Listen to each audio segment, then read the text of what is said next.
नेताओं की गिरफ्तारियों के विरोध में शिमला के उपायुक्त कार्यालय के बाहर आप कार्यकर्ताओं ने केंद्र सरकार के खिलाफ प्रदर्शन कर नारेबाजी की। आप प्रदेश अध्यक्ष सुरजीत ठाकुर ने कहा कि राजनीतिक षड्यंत्र के चलते आप नेताओं के खिलाफ इस तरह की कार्यवाही की जा रही है।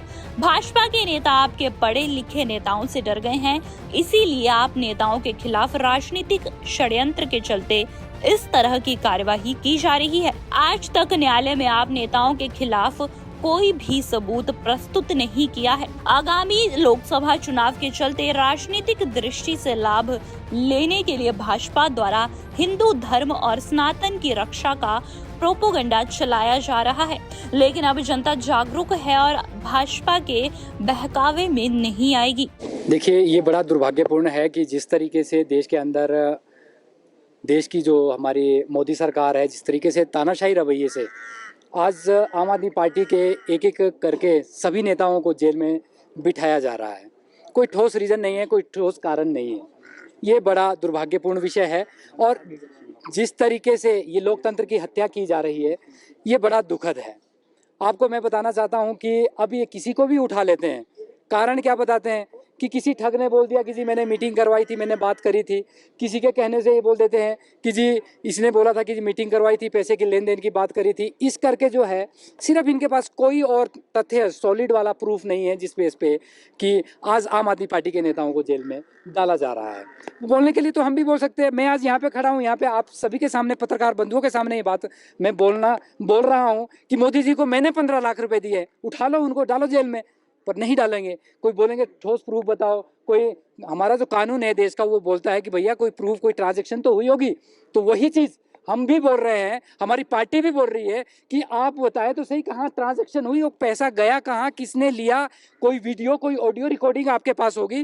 किसी के भी बोलने से आप किसी को भी उठा लेंगे और चुने हुए प्रतिनिधियों को उठा रहे हैं। इनको और कोई डर नहीं है, इनका कोई भ्रष्टाचार को खत्म करना इनका मकसद बिल्कुल नहीं है। इनका मकसद सिर्फ ये है कि जिस व्यक्ति ने देश के अंदर शिक्षा की क्रांति लाई वो है मनीष सिसोदिया जी, उनको जेल में बिठा दिया। क्योंकि ये पढ़े लिखे लोगों से डरते हैं। ये अनपढ़ लोगों की जमात है, अनपढ़ लोग हैं। चौथी पास इनका राजा है और देश को जो इस टाइम पे चला रहा है।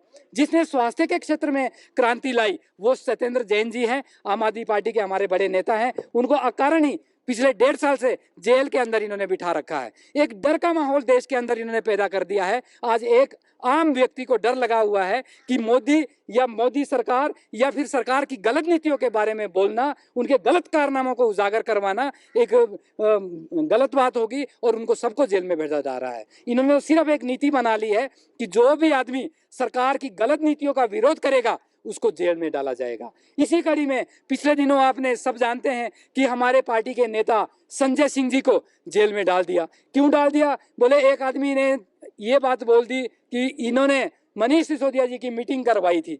अरे भाई, हम तो पूछ रहे हैं आपसे, पिछले 1 साल से लगातार हम इस बात को पूछ रहे हैं कि घोटाला हुआ, कितनों का हुआ, कितने पैसे लिए गए, कहाँ हुआ।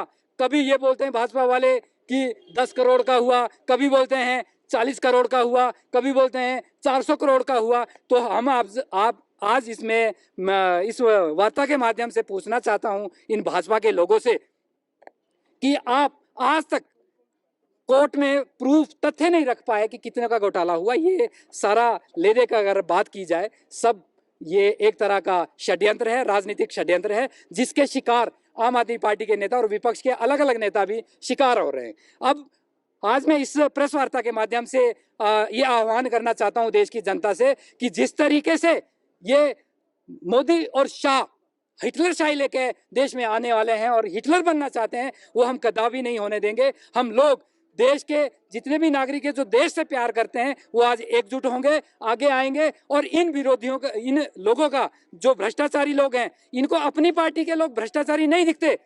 आपको मैं बताना चाहता हूं कि सेंगर यूपी में जिसने एक लड़की को रातों रात के 2 बजे जला दिया, वो उनको नहीं दिखा। उसके बाद अगर बृजभूषण की बात करें, 1 महीने तक हमारी महिला खिलाड़ी देश की राजधानी जंतर मंतर दिल्ली में बैठी रही धरने के ऊपर, उनको जबरदस्ती वहां से भगाया गया। आज बृजभूषण आज भी जमानत पे चल रहा है। यह है भाजपा की नीति और यह है भाजपा के क्रांतिकारी लोग कि किस तरीके से यहाँ पर देश में लोगों को धर्म के नाम पर, जाति के नाम पर, वर्ग के नाम पर डराया जा रहा है, धमकाया जा रहा है और बांटा जा रहा है। इनको सिर्फ राजनीति करनी है, इनको सिर्फ कुर्सी चाहिए, देश की जनता से और देश से इनको कुछ लेना देना नहीं है। तो आज इसी चीज को लेकर आम आदमी पार्टी अपना विरोध प्रदर्शन करने के लिए यहाँ पे इकट्ठे हुए हैं। और मैं आज इस प्रेस वार्ता के माध्यम से ये भी प्रदेश और देश की जनता से आह्वान करना चाहता हूं कि ये समय डरने का नहीं है, क्योंकि जो पहले आजादी की लड़ाई के लिए लड़े थे वो भी मुट्ठी भर लोग हुआ करते थे, उन्होंने डायरेक्शन दी